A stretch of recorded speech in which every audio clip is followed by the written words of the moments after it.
대림절로 지내게 됩니다. 자, 대림절은 성탄절 4주 전에 시작돼서 성탄절까지의 기간입니다. 대림절, 대림절은 예수님의 탄생을 기다리며 준비하는, 예수님의 탄생 또는 이미 오셨죠. 그래서 예수님의 이제는 재림을 기다리는 이 절기가 바로 대림절입니다. 한자로 기다릴 때자에 임할 임자, 그래서 예수님이 임하기를 기다린다라는 뜻이 바로 대림절입니다. 이 대림절은 여러분 세 가지 의미가 있습니다. 세 가지 차원의 의미가 있는데요. 첫 번째는 과거의 의미입니다. 과거의 의미는 2000년 전에 인간의 모습으로 이 땅에 이미 임하신 예수님의 모습에 감사하고 그 예수님을 기억하는 것이 대림절에 대한 과거적인 의미입니다.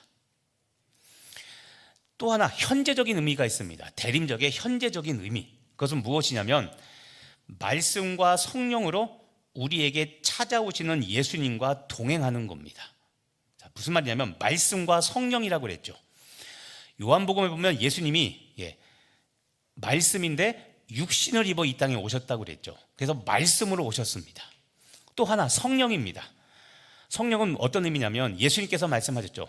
내가 떠나야 또 다른 보혜사, 성령 하나님이죠. 또 다른 보혜사가 올 것이다 라고 그랬죠. 그래서 예수님은 십자가에 달려 죽으시고 부활 승천하셨지만 예수님은 가셨어도 이 땅에 남아있는 것은 말씀과 성령입니다. 그래서 말씀과 성령으로 우리가 지금 이 세상에 살면서 예수님과 동행하는 겁니다. 그게 대림절의 현대적인 의미입니다. 그래서 말씀과 성령이라고 그랬죠. 그래서 기도만 중요한 것이 아니라 하나님의 말씀에 깨어 있어야 되고, 그리고 성령께서 지금도 우리와 동행하시며 시시때때로 때를 따라 돕는 은혜로 항상 우리를 인도하시고 지혜를 주시고 지켜주시기 때문에 이 말씀과 성령님으로 동행하는 것, 이게 대림절의 현대적인 의미입니다. 그리고 남아있는 세 번째 미래적인 의미는 이제 예수님께서 다시 오시는데 만왕의 왕이자 심판주로 다시 오실, 재림하실 예수님을 깨어서 기다리는 것, 이것이 대림절의 미래적인 의미입니다. 자, 대림절이 중요한 의미 중에 하나는 아까 잠깐 광고 시간에 말한 것처럼 교회력의 시작입니다. 교회력. 우리 달력 다 알죠? 우리가 쓰고 있는 달력은 양력 달력이죠. 태양력 중심, 그렇죠? 근데 교회력이 있습니다.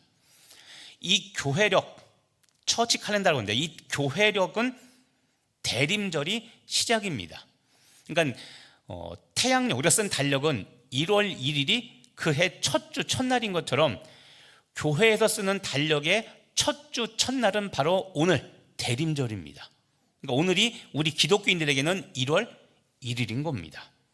그런데 양력 달력으로는 12월쯤에 있어서 우린 연말에 걸쳐서 시작이라는 느낌이 아니라 마지막이라는 느낌이 드는데 사실은 그게 아니라 교회력으로 보면 대림절이 바로 새해 첫날, 첫 주 출발을 알리는 날이 바로 오늘 대림절입니다.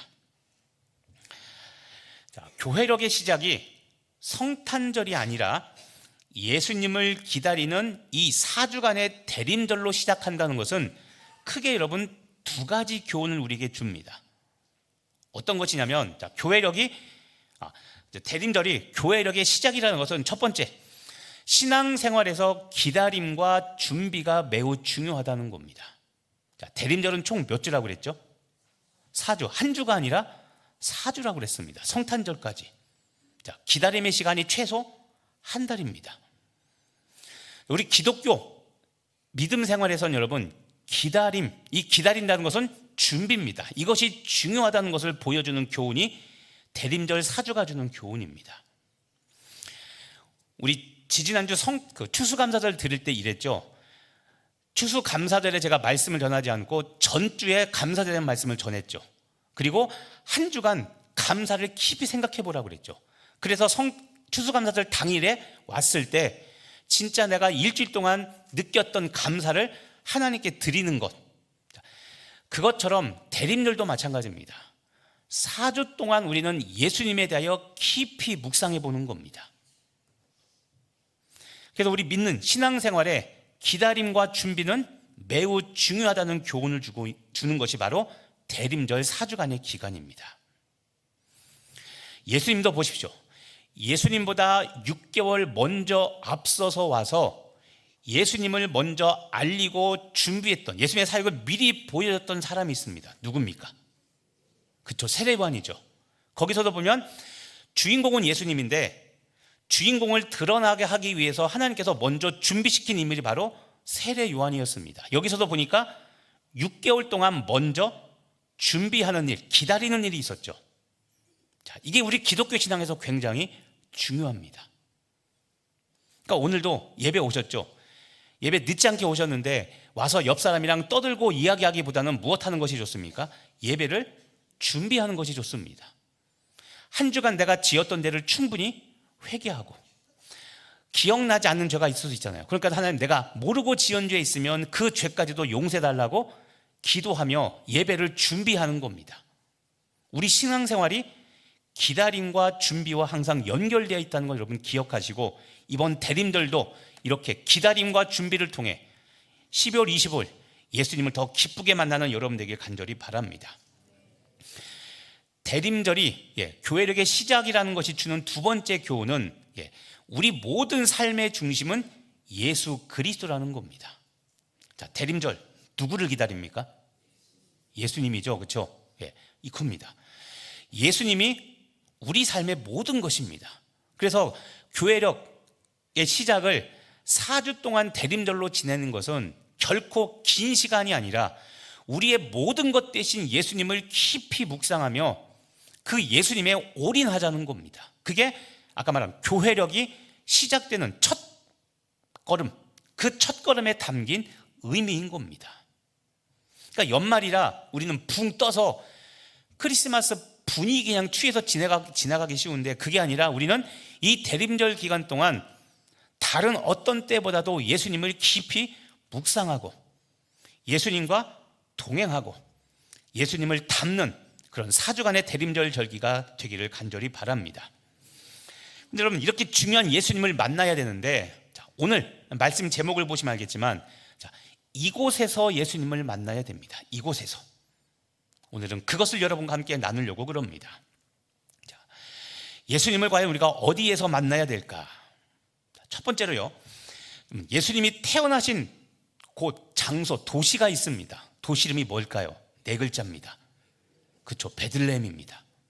자, 배 한번 만져보시고, 베들레헴, 그렇죠? 자, 예수님은 베들레헴에서 태어나셨습니다. 그런데 베들레헴은 원래는 떡집이라는 뜻입니다. 떡집. 떡 좋아하시는 분 있죠? 오늘도 아까 광고 이야기했죠? 떡 내시는 분, 그렇죠? 아마 두 팔은 아닐 겁니다. 나는 떡이 좋다, 나는 빵이 좋다. 그런데 베들레헴은 떡집이라는 뜻입니다. 떡집. 그런데 그냥 겉으로 이름으로 보면 떡집이라는 뜻인데, 자, 예수님이 베들레헴에 태어났다는 것은 어떤 의미냐면 베들레헴이 아주 작은 도시라는 겁니다. 작은 도시. 구약에 보면 메시아 예수님의 탄생을 예언한 말씀이 있는데 그 중에 하나가 미가입니다. 미가서. 자, 구약 미가에 보면 베들레헴이 작다는 것을 언급하는데 이 베들레헴이 작다는 것을 강조합니다. 자, 미가서 2장 5절 말씀입니다. 베들레헴 에브라다야, 너는 유다 족속 중에 작을지라도 이스라엘을 다스리는 자가 내게로 나올 것이니라. 자, 여기서 베들레헴 에브라다야, 자, 베들레헴을 부릅니다. 근데 너 베들레헴은 무엇할지라도 작을지라도입니다. 자, 여기서 보면 베들레헴이 큰 도시가 아니라 작은 도시라고 이야기하죠. 자, 베들레헴아 너는 작을지라도, 이것을 지금 우리 현대에서 쓰는 말로 하면 베들레헴이라는 마을은 촌동네, 촌구석이라는 그런 의미인 겁니다. 자, 여러분에게 누가 너 촌놈이지 그러면 기쁩니까? 싫습니까? 싫죠. 내가 촌에서 태어난 게 사실인데 촌놈이라는 말을 들으면 괜히 기분 나쁘죠. 무시하는 것 같죠. 그런데 여러분, 예수님이 태어난 곳이 어디냐면 베들레헴인데 이 베들레헴은 아주 작은 촌동네라는 겁니다. 비하까지는 아니지만 베들레헴이라는 도시의 실체가 우리가 생각하는 것만큼 그렇게 낭만적인 곳은 아니라는 겁니다. 자, 예수님이 누굽니까? 메시아죠. 하나님이십니다. 그러면 인류를 구원할 메시아라면 메시아의 격에 맞는 도시에서 태어나야, 그렇죠? 좀 이렇게 맞을 텐데 메시아라는 격에는 전혀 맞지 않는 도시, 아주 작은 곳에서 태어났다는 겁니다. 우리도 보시죠. 강릉도 유명한 유적지 하나가 있습니다. 이 율곡이 태어난 곳 어디입니까? 그렇죠. 오죽헌을 기념화했잖아요. 그렇죠. 우리나라 신사임당과 율곡이 태어난 그곳. 그것처럼 위대한 인물이 태어난 곳은 좀 그렇게 해야 되는데, 자, 베들레헴이라는 이곳은 너무 작아서 유다 사람들도 베들레헴 그러면 어디 있어 도대체 그 도시가 잘 모를 정도인 겁니다.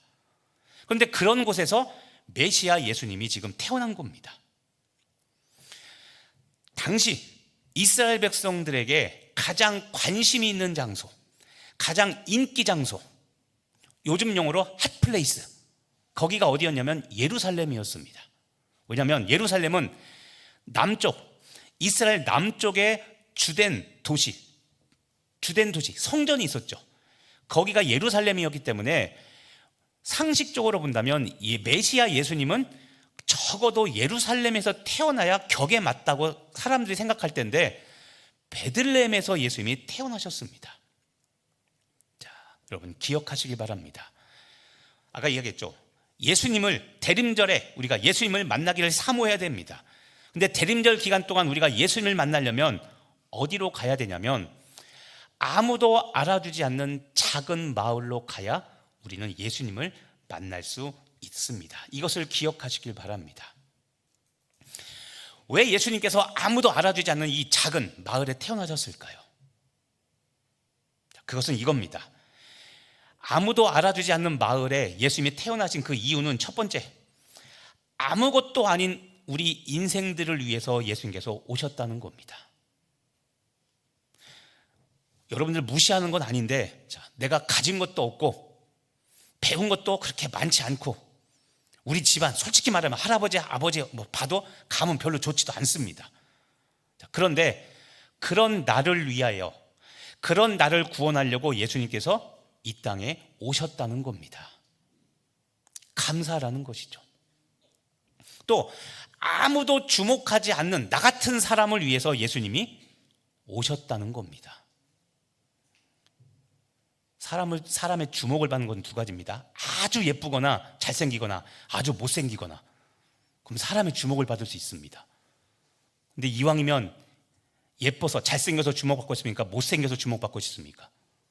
그렇죠. 잘생기고 예쁜 게 좋죠. 그런데 작은 베들레헴에 태어났다는 것은 아무 보잘것 없다는 겁니다. 그런데 예수님이 그렇게 오신 두 번째 이유는 아무도 주목하지 않는 나 같은 사람을 위해서 예수님이 오셨다는 겁니다. 제가 여러분을 기죽이려고 하는 건 아닌데, 자, 학교 다니면서 반장 해보셨습니까? 별거 아닌 건데 못 해본 분이 더 많잖아요. 그렇죠? 시기 질투하는 분이 많지. 그렇죠? 그러니까 그런 겁니다. 아무도 주목하지 않고 내세울 거 없는데 그런 나같이 하찮은 사람을 위해서 예수님이 오셨다는 것을 보여주는 것이 아주 작은 베들레헴에 태어나신 예수님의 탄생인 겁니다. 예수님은 촌동네, 촌구석에서 태어나셔서 주목받지 못하고 주인공이 되어보지 못한 이 사람들의 아픔을 누구보다도 예수님은 잘 아십니다. 알아줬으면 좋겠고 지금 자랑하고 싶은데 없습니다. 왜냐하면 워낙 촌구석이라. 저도 고향은 대전입니다. 광역시죠. 그런데 사역을 하다 보니까 작은 도시, 충주, 서귀포, 강릉, 중소도시로 다녔습니다. 여러분, 애들의 아픔이 뭔지 아십니까? 이 웃긴 건데요. 롯데리아 있습니까? 없습니까? 강릉에 있죠. 어르신 잘 모르시죠? KFC 있습니까? 없습니까? 서브웨이 있습니까? 없습니까? 어르신들은 잘 모르는데 중소도시 가면 여러분 지금 말하는 이런 것들 별거 아닌 것 같은데 이런 게 없는 데가 많습니다. 인구 20만 밑에 10만 도시는 이런 데가 없습니다. 재미있는 게 이겁니다. 그래서 아이들이 입맛 알죠? 총구석에서 자라면 총구석 입맛에 맞춰갑니다. 죄송합니다. 저희 둘째도 있지만 커서 애들 비행기 타고 갖고 육지로 와서 좀 좋은 거 먹이면 애들이 입맛에 안 맞다고 애들이 안 먹습니다. 그러니까 누구나 다 크고 남들이 잘 알고 이런 것들에 대한 욕구가 있는데, 자, 예수님은 이 모든 것을 다 내려놓고 아무도 알아주지 않는 베들레헴이라고 말하면 아까겠죠. 거기가 어디야? 물어볼 정도로 이런 촌구석에서 태어나셨습니다. 여러분, 이 의미를 잘 기억해 보시길 바랍니다. 마찬가지입니다. 여러분의 인생이 혹시 내세울 것이 없어서 부끄럽습니까? 아까 했죠. 학력, 재력, 가문 몰라도 내세울 게 없습니다. 가진 것이 없어서 혹시 창피하십니까? 인생 60, 70 살았는데 내 집도 없고 연금도 조금이고 이런 것 때문에 혹시 부끄럽습니까? 집안에 내놓을 만한 무엇이 없어서 혹시 부끄럽고 창피하고 낙심되십니까? 근데 여러분, 절대 절망하지 마시길 바랍니다. 예수님은 그런 나를 위해, 그런 우리들을 위해 작은 베들레헴에서 태어나신 겁니다. 올 한 해 돌아보시며 대림절 예수님을 맞을 준비를 하시며 마찬가지입니다. 2025년 내가 이룬 것 없고 돈 번 것도 없고 실패하기만 했었어도 여러분 기뻐하시길 바랍니다. 왜냐하면 그런 여러분을 위해 예수님께서 아무도 알아주지 않는 작은 마을, 촌구석, 촌동네 베들레헴에서 태어나신 겁니다. 이번 대림절 기간 동안 여러분이 갖고 있었던 수치와 창피함을 숨기려 하지 말고 오히려 그 부끄러움과 아픔을 예수님을 만나는 장소로, 방법으로 사용하시기를 바랍니다. 예수님을 만나길 원하신다면 여러분 이렇게 하시길 바랍니다. 여러분의 그런 수치와 창피함, 부끄러움과 아픔을 기꺼이 예수님께 내어 드리시기를 바랍니다. 이 땅에 오신 예수님은 십자가를 통해서 여러분이 주목받지 못한 인생을 하나님께 주목받게 하시는 것이 바로 예수님이십니다. 나는 주님께 드린 것도 없는데, 한 것도 없는데 한탄하고 근심하고 걱정하지 마시고, 그것 때문에 예수님께서 베들레헴으로 오셔서 여러분, 아무도 알아주지 않는 여러분을 하나님의 주목을 받도록 하셨던 것이 예수님이므로 이번 대림절 기간 동안 아무도 알아주지 않는, 아무도 찾지 않는 곳에 오신 이 예수님을 기쁘게 맞이하며 준비하는 여러분 되길 간절히 바랍니다. 여러분의 인생의 수치와 부끄러움이 있는 곳에서 이번 대림절 기간 동안 예수님을 만나는 복된 여러분 되길 간절히 바랍니다. 두 번째로, 예수님이 태어나신 곳이 어디냐면 마구간입니다. 마구간. 우리나라로 치면 외양간이죠. 우리나라는 말보다 소가 더 많기 때문에 그렇죠. 마구간, 외양간, 동물로 말하면 계집, 그렇죠. 그런 곳에서 예수님은 태어나셨습니다.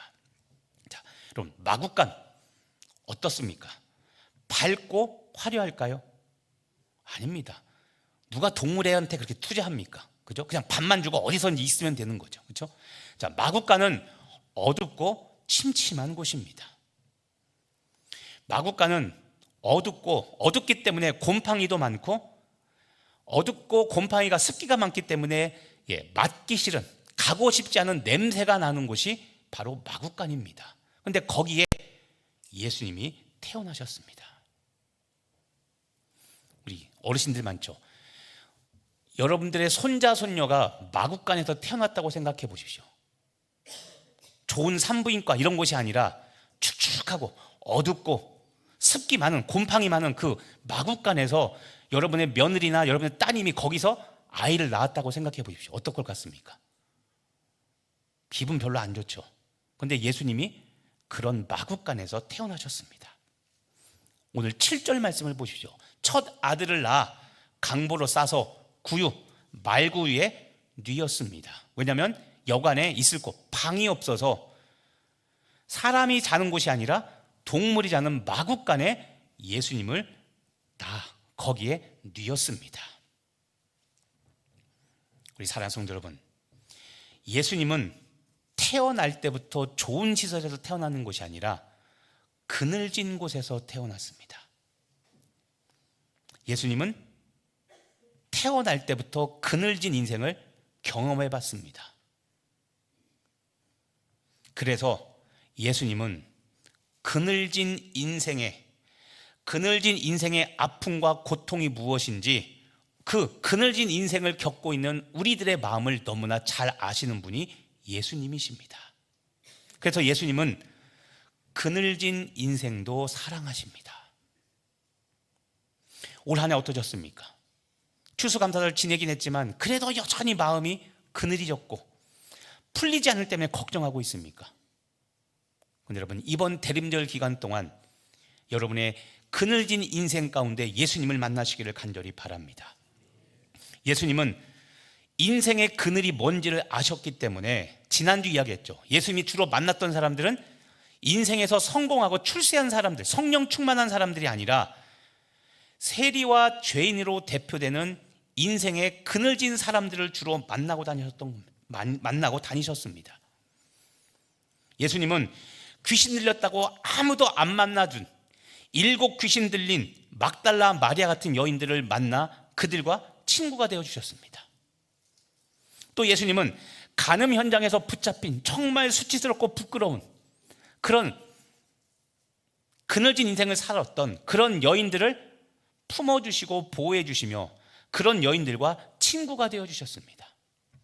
사마리아 여인처럼 사람을 만나기를 두려워하고 자신의 부끄러운 인생 때문에 사람들을 피해 다니던 그 여인, 그런 여인들을 예수님은 만나 친구가 되어주셨죠.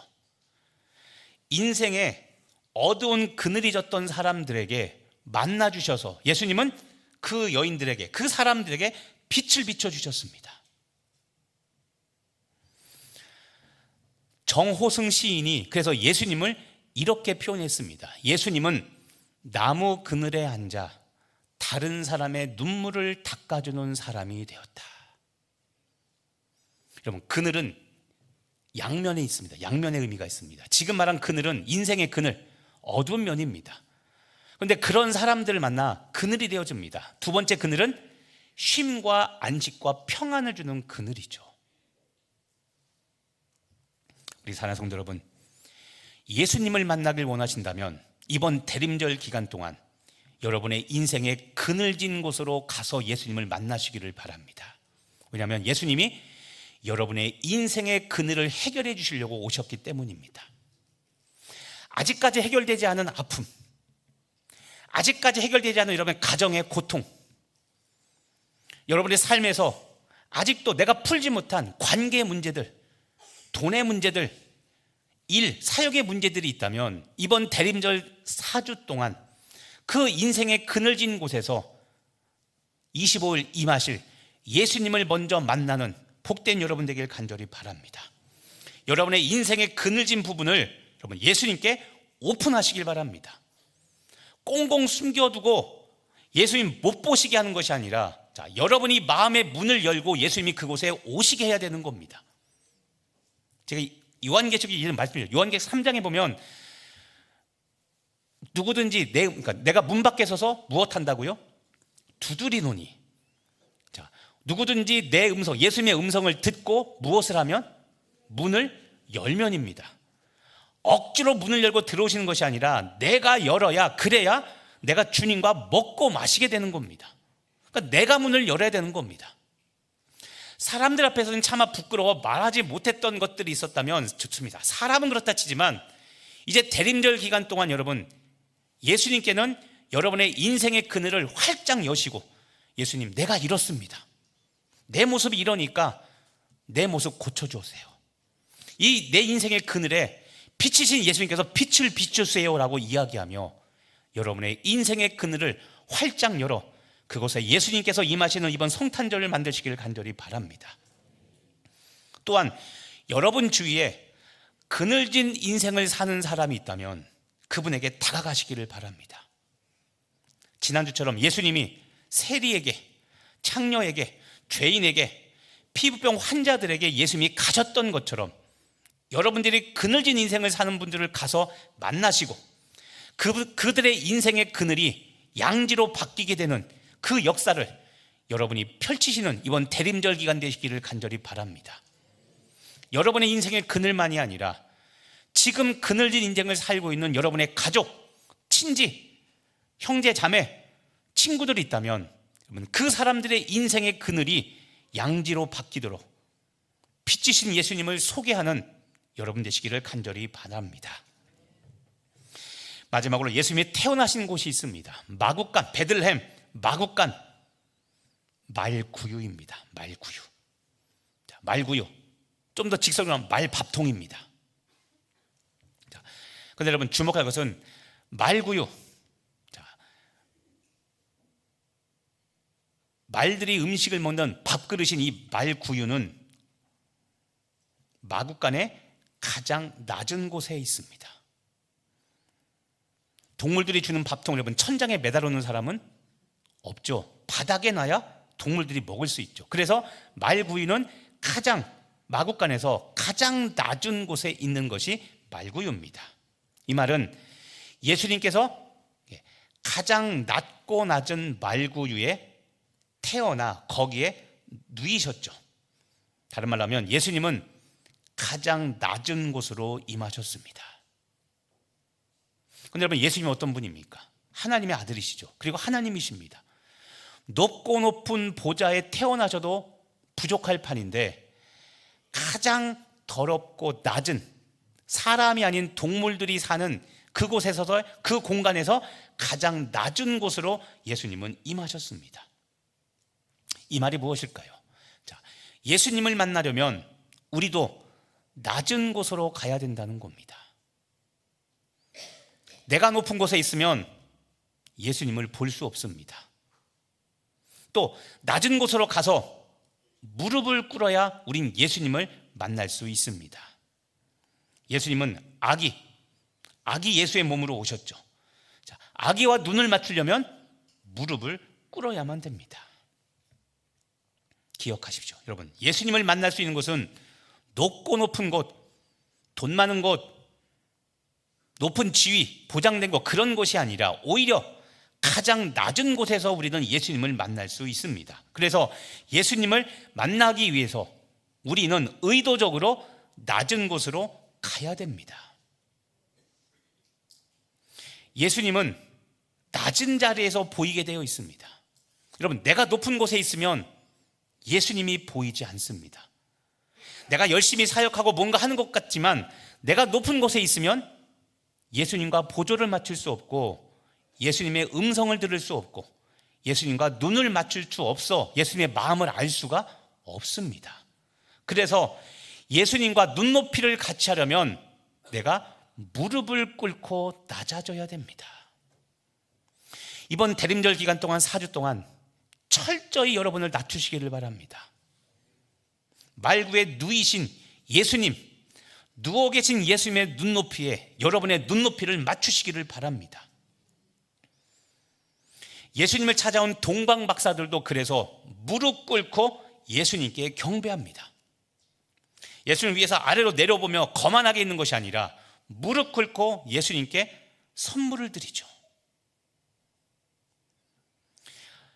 이런 예수님은 일평생 겸손히 무릎 꿇고 사셨습니다. 최절정이 무엇이냐면 제자들의 발을 씻기신 사건이죠. 제자들의 발을 씻기기 위해서 예수님은 허리에 수건을 두르고 종처럼 무릎을 꿇고 제자들의 발을 씻겨줍니다. 심지어 배반할 줄 아는 가룟 유다까지도 씻겨주시죠. 예수님의 섬김입니다.